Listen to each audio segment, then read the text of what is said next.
ఒరేయ్ పెద్ది, నీకు పిల్లలు పుట్టలేదని ప్రపంచానికంతటికీ చెప్పకూడదు. సీఎం మీటింగుకు వెళ్ళావంట. సీఎంతో నాకు పిల్లలు పుట్టలేదని చెప్పావంట. అలా చెప్పకూడదు. నీకు పిల్లలు పుట్టకపోతే డాక్టర్కు మాత్రమే చెప్పాలి. ఆ విషయం నీకు తెలియదా?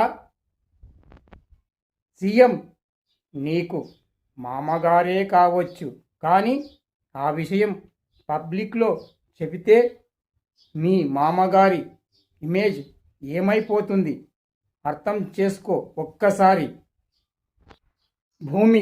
భూమి బాగలేకపోతే క్వాలిటీ విత్తనాలు నాటినా మొలకెత్తవు. ఆ విషయం నువ్వు అర్థం చేసుకో.